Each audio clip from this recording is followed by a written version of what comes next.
안녕하세요. 안녕하세요. 21세기 사람 중심의 정치를 말한다 시간입니다. 오늘 이 시간 국민의힘 이혜훈 전 의원님 모시고 이야기 나눠보도록 하겠습니다. 안녕하세요. 예, 안녕하세요. 반갑습니다. 정말 오랜만이신데요. 그러게 말이에요. 네, 그동안 어떻게 지내셨는지 정말 궁금한데 네. 그거 하기 전에 네. 먼저 우리 시청자분들께 새해 인사 한번 먼저 드리도록 하겠습니다. 네, 시청자 여러분 너무 고생 많으셨습니다. 문정부 5년 동안 사는 게 아니었지요. 이제 다 왔습니다. 이제 얼마 안 남았습니다. 새 정부를 출범시키고 대한민국을 정상화시키는 일에 여러분과 함께 최전선에서 뛰겠습니다. 새해 복 많이 받으십시오. 네, 의원님 이제 설이 갓 지났는데 네. 이번 설 민심 한번 평가 한번 해주시죠. 어떠셨어요? 정말 장난이 아니었어요. 특히 이제 젊은 사람들 만나면 네. 그 이재명 후보의 부인 네네. 김혜경 씨 그 카드깡 가지고 말이 많더라고요. 이번에 크게 터졌죠. 네. 네. 그리고 이제 뭐 대리로 여러 네. 사람들을 동원해가지고 자기 개인 심부름을 시킨 거잖아요. 네. 뭐 5급 사무관도 보니까 뭐 거의 이분은 전담으로 개인 심부름을 한 것 같고, 그 다음에 7급 주무관이라는 사람은 자기 업무의 90%를 김혜경 씨 개인 심부름을 했더니, 일단 김혜경 씨 개인 심부름이든 공식 심부름이든 하면 안 되는, 하지 않게 되어 있는 공무원이잖아요. 국민 네. 세금으로 월급 그렇죠. 받는. 그런데 김혜경 씨 일을 시킨 것도 기가 막힌데 거의 업무의 대부분을 그렇게 시켰다니, 거기다 심지어 불법적인 일로 의심되는 일들까지 있더라고요. 네. 코로나 문진표 대신 작성하고 가서 병원에 출입증 맞아요. 받아오고, 이건 지금 코로나 방역 규제 위반 아닌가요? 네. 거기다 자영업 하시는 분들은 그 정부의 까다로운 코로나 방역을 지키느라고 지금 완전 폐업위기에 내몰린 분들, 폐업하신 분들, 생계가 절벽에 내몰린 분들이 대부분이거든요. 네. 근데 그분들은 그 규칙 지키느라고 그렇게 어떻게 보면 생업을 걸고 지키셨는데, 지금 대통령 후보가 되겠다는 분의 아내는 어떻게 이런 일들을 이렇게 맘 놓고 대놓고 네. 어기고 다른 사람을 대리시켜서까지 어기고 하는지 기가 막힙니다. 네. 그 일부에서는 이제 김건희 시간 가고 김혜경 시간이 왔다, 막 그렇게 얘기를 하더라고요. 네. 아니 거기다가 뭐 한우를 사면서 직원 개인 카드로 먼저 결제를 시킨 다음에 그 다음 날 가서 법인 카드로 국민 세금으로 자기 한우랑 반찬거리랑 온갖 식사를 다 산 거 아니에요? 네. 근데 이제 그렇게 하는 거는 아마 이게 법인 카드니까 네. 쓸 수 없는 시간이 있을 거예요. 주말 이렇게 업무를 보지 않는 시간, 이런 시간에는 쓰지 못하게 되어 있는 거, 네. 그거를 피해가려고 그런 게 아닌가 하는 의심이 들어요. 아. 근데 아주 이렇게 지능적인 수법을 동원해서 국민 네. 세금을 그냥 앉아서 도둑질을 했더라고요. 네. 그렇게 법인카드 쓰면 안 되는 거죠? 그거는 뭐 진짜 공금 횡령이죠. 네. 공금 횡령인 건가요? 네. 네. 아, 네. 그래서 너무 깜짝 놀랐는데 계속 앞으로 나올 것 같아요. 이게 이제 시작 같아요. 시작인 건가요? 네. 네. 아, 계속 지켜보도록 하겠습니다. 그럼 올해 그 의원님 부동산 경제 전문가신데 지난 한 해 우리가 좀 평가를 해보자면은 어떠신지. 단군 이래 이런 적이 없었죠. 이렇게 매일 집값이 올라가는 날이 있었나요? 집값이 문정부가 출범할 때 비해서 사실 2배 된 거 아닙니까? 네. 작년에 드디어 서울에 평균 아파트 값이라는 게 12억을 찍었습니다. 문정부가 시작할 때 6억 정도였었거든요. 근데 2배 된 거죠, 사실은. 네. 이렇게 한 정부가 임기도 끝나기 전에 집값을 2배로 올린 정부가 어디 있나 싶고, 근데 이 정부가 또 기가 막힌 거는 집값 잡겠다고 호언장담을 하고 시작을 했을 뿐만 아니라 거의 30번 가까이 온갖 강도 높은 규제를 다 쏟아냈는데 이렇게 된 거 아니에요? 네. 실력이 모자라도 어떻게 이렇게 모자랄 수가 있는지 정말 기가 막힙니다. 아, 네. 아유, 정말 그 부동산 문제 계속 나날이 안정된다고 하는데 안정될 것 같은가요? 아니 안정될 수가 없게 생겼죠. 안정되는 없습니까? 유일한 길은 빨리 정부를 바꾸는 것밖에 없습니다. 네, 정권 교체. 네. 네. 그러면 의원님 이제 근황도 좀 여쭤볼게요. 요즘에 윤석열 후보에서 캠프에서 계속 일하신다고, 역할하신다고 들었거든요. 예. 어떤 거 하고 계시는지 너무 궁금한데요. 당내 경선 시절에 후보로 네. 선출되기 전에는 캠프에서 국가미래전략위원장이란 이름으로 후보의 토론도 돕고 정책 준비도 돕는 그런 일을 했었고요. 네네. 지금 이제 본선 후보로 선출되시고 난 이후로는 지금 기획특보단장으로 정책만이 아니라 여러 가지 뭐 홍보, 미디어, 온갖 공보 이런 부분들에 대해서 살펴보고 도움을 드리고 있습니다. 아, 캠프 시절부터 쭉 도와오셨구나. 네, 네. 아, 그러면은 혹시 윤석열 후보님하고 또 서울대 동문이시긴 하시잖아요. 뭐 그런 네. 뭐 인연이 있어서 계속 도와오신 건지 아니면 어떻게 아니, 알게 그렇지는 됐는지 않고요. 너무 궁금한데요. 이제 말로만 듣던 분을 이번에 네. 우리 당에 입당하시고 이제 실제로 뵙기는 처음이죠. 아, 근데 이제 네. 학교 때는 전설은 많이 들었죠. 아, 그러셨어요? 네. 어떤 전설이 있었는지 궁금해지는데. 뭐 저기 친구들 얘기를 들어보면 아, 네. 굉장히 이제 친구 좋아하고 후배 좋아하고 공부보다는 이렇게 사람을 더 중시하는 그런 분이라고 많이 사람 들었습니다. 중시하는 네. 분이셨다. 네. 그래도 이제 대선도 대선이지만 사실 이번에 제가 소문 듣기로는 서초갑에 보궐선거에 이제 하마평에 오르신 걸로 알고 있어요, 의원님. 그래서 서초갑에 도전하시는 거는 맞으시죠? 네, 이제 어제 드디어 마음을 정했습니다. 어제 정하신 네, 거예요? 예. 네. 그럼 저희가 최초네요? 네. 네, 그럼 보궐선거에 나오시는 이유나 뭐 계기 그런 거에 대한 뭐 출마의 변 한번 듣고 싶습니다. 정권 교체를 위해서도 이해운이 필요하다. 그리고 정권 교체를 하고 나서 국정 운영에 성공하기 위해서 더 필요하다. 이런 말씀을 드리고 싶습니다. 왜냐하면 지금 가장 국민들이 갈증을 느끼고 분노를 느끼는 게 문정부 핵심 실패가 부동산하고 세금이잖아요. 네. 근데 이제 부동산하고 세금을 대선 중에도 굉장히 전문성을 가지고 호소력 있게 문제 제기할 수 있는 사람은 이제 세금통, 부동산통 이해운이다. 네. 그런 측면을 좀 말씀을 드리고 싶고, 그다음에 이제 정권 교체가 되고 나서도 더 중요한 거는 국정 운영에 성공하셔야 되고, 첫 한 해는 골든 타임이잖아요. 네. 그때 사실을 개혁 과제 바꿔야 될 법 이런 것들을 마무리를 못하면 그 다음부터는 힘이 빠지면서 어렵잖아요. 아, 네. 근데 이제 첫 해 들어가서 바로 대통령 임기와 함께 시작하려면 초선 갖고는 안 됩니다. 왜냐하면 장관을 하고 와도 국회에선 초선이거든요. 왜냐하면 국회의 그 복잡한 네. 구조와 절차 이런 거를 모르고 배워야 되는데, 어느 단계에서 어떤 사람을 어떤 논리로 설득하고 제압해야 이 일이 풀리는지, 이거는 가르쳐주는 학원이 있는 것도 아니라 결국 네. 몸소 부딪히면서 알아야 되는데 시간이 많이 걸립니다. 어느 구름에 비가 들었는지 네. 뚜루루 깨고 있어서 바로 필요한 데를 제압하고 필요한 논리로 설득할 수 있는 그런 네. 다선 중진 견제통이 국정 첫 해 1년에는 굉장히 필요하죠. 아, 네. 그래서 이번에 보궐선거 보니까 5군데였잖아요. 네. 거기서 보니까 거의 다 뭐 중진 의원들이 많이 나오시더라고요. 그래서 네. 그런 이유인 건지. 그런 거하고 관련이 네. 있죠. 그리고 이제 저희 2020년, 2년 네. 전 공천으로 돌아가면 그때 이제 중진들을 한 곳에서 세원했으면 딴 데 가라, 네. 험지 출마하라, 이런 조용용을 해가지고 사실 자기가 애써 섬겨왔던 지역을 갑자기 한 달도 안 남겨놓고 떠나게 되면 다른 곳에 가서 당선되기가 어렵잖아요. 네. 그래서 중진들이 많이 낙망하고, 그래서 사실 지금 우리 국민의힘이 초선 위주잖아요. 맞아요. 그러니까 아무래도 이제 중진들의 또 노하우가 필요한 면도 있죠. 초선들의 패기가 필요한 부분도 있지만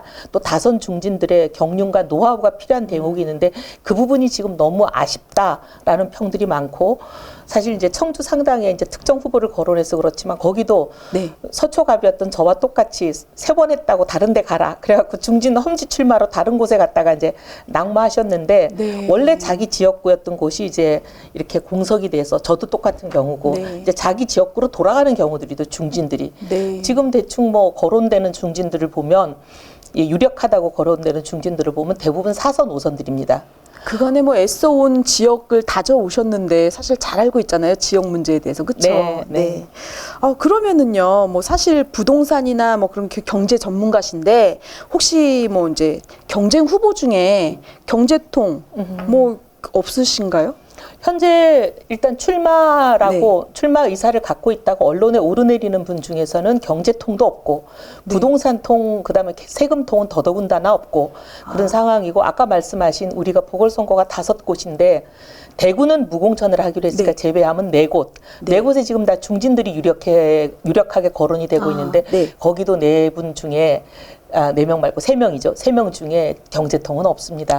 그러니까 어떻게 보면 윤 정부 첫 1년에 국민들이 가장 갈증을 느끼는 부동산 세금 문제 해결해야 이 윤석열 정부가 성공의 가도를 가지 않겠습니까? 근데 그러려면 지금 제일 중요한 부동산통, 세금통 중진이 국회에 필요하다. 이렇게 말씀드리고 민생 싶습니다. 잘 챙겨야 된다 지금. 네.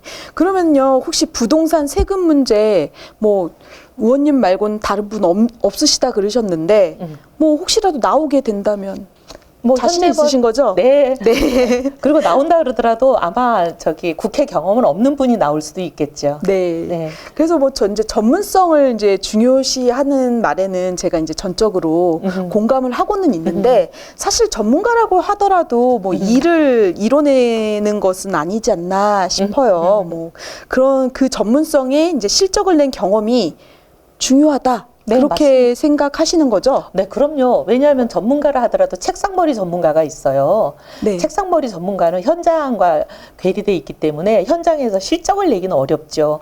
네. 근데 이제 저 같은 경우에는 종부세 6,342억 원 환급. 그다음에 맞아요. 예. 예, 그다음에 유명했죠 그때. 예. 부당한 재건축 부담금에 이제 1,126억 취소. 네. 그다음에 1+1 주택 담보대출 금지했던 거 그거 해제시킨 거. 그다음에 부당한 분양가 후려치기를 이제 해결 본 거 뭐 등등. 네. 오, 많으시네요. 수많은 네. 실적들이 있기 때문에 그리고 또 분양가 상한제가 시행이 될 때 그것을 이제 부총리하고 경론을 벌여서 어쨌든 그것을 유예를 이끌어냈던 거라든지 네. 뭐 시간을 많이 주시면 많이 말씀드리겠지만 네. 여기까지 네. 말씀드리겠습니다. 그 중에서도 제일 재밌었던 게 종부세 환급을 받으셔가지고 그 당시만 해도 뭐 앞다퉈서 보도하고 나오고 그랬었거든요. 그래서 이혜원 의원님 하면은 종부세 그게 계속 기억에 인상에 남는데요. 그 당시에 일부 위헌 판결을 받아내셨어요. 어떻게 이끌어냈는지 그 노하우가 너무 궁금한데요. 좀 소개 좀 해주세요. 2005년에 노무현 정부가 네. 첫 종부세를 도입을 했을 때 제가 초선이었어요. 네. 근데 이제 이때 이거는 부당한 문제가 많다. 그래서 이제 거리 서명 운동부터 시작했죠. 우리 네. 서초 주민들이 거의 다 함께 해주셨어요. 그래가지고 계속 했고 그리고 이제 이게 쌓여가지고 이제 제가 재선이 되는 18대 국회에 네. 18대 국회 1호 법안으로 저의 종부세법 개정안을 등록을 했어요. 그러니까 이제 네. 언론에 어떻게 보도를 많이 이제 되도록 노력을 했냐면, 야, 18대 국회가 성공하냐 마냐는 18대 국회 1호 법안이 통과되냐 마냐, 언제 되냐. 이게 이제 다들 세간의 관심이 집중이 맞아요, 되도록 맞아요. 네. 많은 노력을 했고, 그래서 결국 계속 그게 연일 보도가 돼서 다들 기억하시는 거예요. 네. 그랬더니 이제 여론에 이 종부세 부당한 문제가 많구나 하는 여론이 많이 생겼고, 네. 그다음에 이제 헌재에 우리가 그동안 7건의 위헌 소송을 제기를 했는데 헌재가 네. 이거를 들여다보지를 않고 덮어두고 있었어요. 아, 근데 이제 계속 네. 헌재가 이거를 결론을 내려야 된다는 이제 여론전으로 압박을 하기 시작한 거죠. 그래서 결국 헌재가 네. 결론을 내렸는데 정말 공교롭게도 저한테는 정말 운이 좋게도 제가 냈던 그 법안 네. 종부세법 개정안 내용과 일치하는 판결을 내렸어요. 네. 제일 중요한 게 뭐였냐면 네. 부부가 공동으로 가지고 있어도 예를 들면 6억짜리를 공동으로 가지고 있다. 그러면 이거를 종부세 부과 대상으로 그때 당시는 봤거든요. 아, 근데 네. 이거를 부부가 공동이니까 반반 나누면 한 사람 앞엔 3억밖에 안 되는 거잖아요. 맞아요. 그럼 네. 3억이면 6억 기준에 미달하니까 종부세 안 내도 되는데 그때는 네. 합산을 했거든요. 네. 세대별 합산을 하는 게 위헌이다라는 그것이 받아들여져서 위헌 판결이 났는데 위헌 판결이 나면 잘못된 법에 의해서 낸 세금은 돌려줍니다. 네. 그래서 6,342억 원이 환급이 됐어요.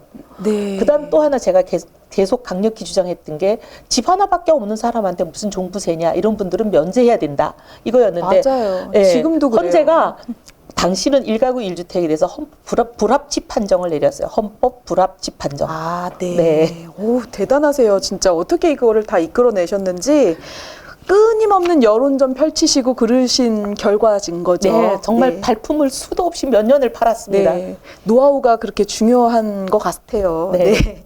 그럼 국회에서 경제부총리와 이제 경론을 벌인 적이 있으시잖아요. 그때 네. 분양가 상한제 유예 발표 관련돼서 뭐 유예는 환영하지만 아직도 부족하다 네. 그러셨어요. 그래서 언론에 그런 게 회자가 많이 됐는데 그때 주장하던 바가 관철돼서 이제 유예를 얻어냈는데도 왜 부족하다고 하셨는지 그 이유가 너무 궁금하거든요.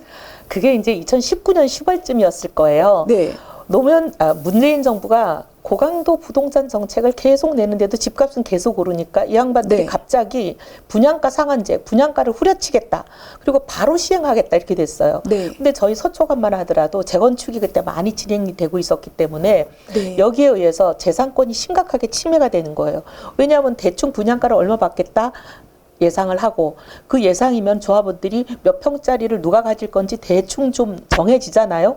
네. 그 계획을 정부에 냈더니 정부가 그래, 그 계획대로 해라. 그리고 인가를 해준 거잖아요. 관리처분 계획 인가를 해주는 단지들은 이미 집도 부셔버리고 이사도 가고 했는데 네. 이제 와서 갑자기 분양가를 더 낮추겠다. 그럼 조합원들 부담이 거의 배로 늘어나는 거 아닙니까? 네. 근데 그렇게 되는 상황에서 조합원들 입장에서는 집은 다 부셔버렸는데 재건축을 없던 일로 할 수도 없는 거 아니에요. 그렇죠. 그거는 이제 소급해서 재산권을 침해하는 거라고 제가 굉장히 강력하게 부총리하고도 격론을 벌이고 네. 국회에서 아주 야단을 했는데 그리고 나중에는 하도 안 돼서 강화문 거리 집회들도 나갔어요. 아, 그래서 네. 재건축 서울에 있는 재건축 단지들이 다 모여가지고 굉장히 그때 강화문 집회 저희들이 크게 세게 많이 했습니다. 네. 그런 여러 가지 하고 나서 이제 부총리가 한 발 결국 물러서셨어요. 섰는데 제가 왜 부족하다 그랬냐면 네. 완전히 모든 문제를 해결한 건 아니고 큰 문제 몇 개만 해결해 줬거든요. 그래서 이거는 다 네. 해결이 된 게 아니기 때문에 부족하다 이렇게 말씀드렸죠. 네. 그럼 지금도 뭐 개선해야 될 게 많이 남았나요? 그럼요. 네. 그 이후에 또 이제 이 문정부는 더 세게 많이 간 것들이 있기 때문에 이게 윤석열 정부의 첫 해에는 사실 여기에 올인할 사람이 필요합니다. 네. 그래야 이게 해결이 되거든요. 네, 이렇게 뭐 부동산하고 세금하고 같은 전문가 같이 가지고 있는 전문가가 그렇게 많진 않은데 정말 의원님께서는 그 이쪽 분야는 최고 전문가시거든요. 그리고 사실 옛날에는 뭐 집값 강남 집값이 서초에 비해서 이제 비쌌었잖아요. 네. 근데 지금은 또 거꾸로 된 상황이 됐는데 뭐 서초가 강남을 앞질렀다. 그리고 그 1등 공신이 이혜훈이다. 그런 말이 돌고 있는데 네. 왜 이런 얘기가 나온다고 생각하세요? 언론이 그렇게 보시는 이유는 아마 이런 것 같아요. 처음에 이제 재건축을 시작하는 게 어떻게 보면 제가 초선이 돼서 갔더니 네. 지금 재건축 1호라고 불리고 있는 뭐 반포자이, 레미안, 퍼스티지 이런 네. 대규모 단지들이 시작했는데 많이 어려움이 있었죠. 근데 이제 재건축은 사실 아이 하나 키우는 것보다 힘들다는 말이 있습니다. 정말 힘들어요. 단계별로 계속 허들이 또 새로 생기거든요. 네. 이제 그걸 같이 주민들하고 다 넘어서 성공이 됐고 그 다음에 이제 문재인 정부 들어서는 걸 딱 보고 제 판단에 네. 아 재건축 옥죄겠구나. 그러니까 문재인 정부가 이제 17년에 들어섰는데 17년 말까지 박근혜 정부에서 네. 굉장히 혜택을 준 법안들이 있어요. 잠시 동안만 한시적인 유예를 해놓은 법안들이 있는데 네. 그걸 분명히 이제 다시 원상복귀 시켜서 재건축을 옥죄할 거라고 저는 판단을 하고 그때도 전망을 하고 계셨구나. 네. 그래서 우리 단지들마다 다 돌면서 네. 빨리 관리처분 계획 인가를 받아야 된다. 12월 30일까지 그걸 받아놓으면 완전히 그냥 큰 강을 건너는 건데 그걸 못 건너면 큰 강을 못 건너서 아예 문재인 정부 5년 동안 아무것도 못한다. 그러니까 네. 빨리빨리 해서 그거부터 가자. 이렇게 많이 다니면서 거의 설득을 했고 우리 주민들도 동의를 해주셔가지고 사실 저희는 거의 그때 준비하던 단지들은 다 그 강을 건넜어요. 네. 근데 이제 강남은 그 강을 대부분 못 건넜죠. 그러다 보니까 5년 동안 서초는 재건축이 이제 진행이 되고 강남은 사실상 묶여 있고 이런 네. 상황이 되다 보니까 서초 집값이 지금 뭐 전국 1위니 점점 어쩌니 부지죠. 그런 네. 얘기를 하고 있죠. 그러니까 뭐 그래서 마음은 언론들이 아프지만, 그걸 네. 기억하는 언론들이 야 그래도 이혜원 때문에 이렇게 됐다 이러시는 것 같아요. 네. 네. 그래서 그래도 결국에는 뭐 문정부의 이제 핵심 실패가 이번에 부동산과 세금 문제잖아요. 그 이제 정상으로 돌려놓겠다, 뭐 그렇게 얘기하시고 계시는데 구체적으로 어떻게 하겠다라는 건지 잘 모르겠더라고요. 어떻게 해야 되나? 제일 중요한 거는 문정부가 실패한 거는 공급을 옥죄해서 그래요. 공급을 어쨌다. 예, 네. 공급을 재건축도 틀어막고 이제 이분들이 특정 지역에 대한 약간 감정적인 편향이 있는 것 같아요. 그래서 재건축이 주로 이제 서초 강남 위주로 이루어지다 보니까 네. 이 재건축이 집값을 올리는 원인이다라는 그 잘못된 진단을 하고 재건축이라는 거는 낡고 살기 어렵게 된 집을 부수고 새 집을 지어서 공급을 늘려주는 거잖아요. 네. 근데 이 공급을 늘려준다고 생각을 안 하고 재건축을 하니까 집값이 오르더라. 특정 지역의 집값을 오르지 못하게 해야 되겠다. 막아야지. 이렇게 간 것 같아요. 프레임이 잘못됐다. 잘못된 거죠. 그러니까 정책을 이념과 감정으로 하신 거죠. 정책은 과학으로 해야 되는 거지 이념과 감정으로 해서는 안 되는 거잖아요. 근데 그래서 이제 저는 새 정부가 되면 우리 윤석열 후보도 늘 그렇게 말씀하시는데 공급을 확 늘리겠다. 근데 지금 이재명 후보도 공급을 늘리겠다고 이제 뒤따라 오고 있어요. 엄청 많아질 것 같아요. 이제 뭐 본인도 이제 네. 우리 공약 베끼기를 하고 계시는데 네. 문제는 그건 가짜 공급이에요. 진짜 공급을 늘려야 돼요. 왜냐하면 이재명 후보가 얘기하는 건 다 정부가 공급하는 거거든요. 네. 공공공급이에요. 대장동판처럼 되는 거죠. 그러기도 하고 사람들이 원하는 곳에 원하는 집을 지어줘야 이게 수요가 해갈이 돼서 집값이 내려가는 거지. 원하지도 않는 데다가 뭐 임대주택이다, 기본주택이다, 뭐 짠뜩 지어놓고 거기 가서 살아라. 그런다고 우리 국민들이 거기 가시나요? 그렇죠. 원하는 곳에 원하는 집을 짓는 민간 공급이 활성화되게 규제를 풀어야죠. 그게 네. 제일 중요하고, 그다음에 이 정부는 세금으로 이제 부동산 값을 잡겠다라는 잘못된 발상으로 세금을 너무 과도하게 많이 올려놔가지고 네. 집을 팔지도 못하고 살기도 어렵고, 그러니까 네. 그곳에 주거하기도 어렵고 팔기도 어려운 네, 이런 보유하기도 힘들고 고통, 네. 부동산 지옥을 만들어놨기 때문에 네. 이거는 풀어드려야 됩니다. 그래야 거래도 활성화되고 오히려 공급이 시장에 많이 나오기 때문에 집값이 안정이 되는 거죠. 네. 부동산 지옥을 만들었다. 네. 그거를 바꿔야 된다. 해주셨어요. 네. 근데 앞으로도 이제 부동산 정책으로 그 재건축이 활성화될 것 같다고 보시는 거 계시잖아요.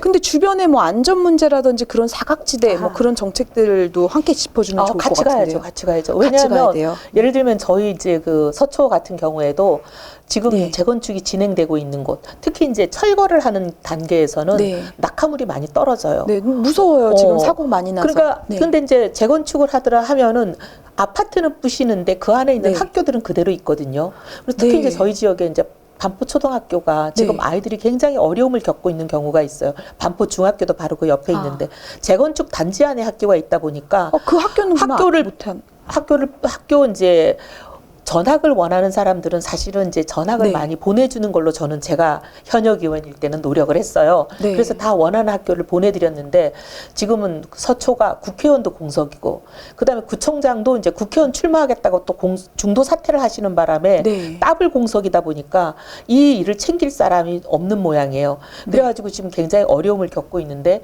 그런 어린아이들 통학로 안전이 보장이 돼야 되거든요. 네. 근데 이런 거는 이제 사실 재건축 단지에 요구를 해야 되거든요. 네. 통학로를 안전하게 만들어라. 펜스도 치고 그다음에 네. 지킴이도 배치하고.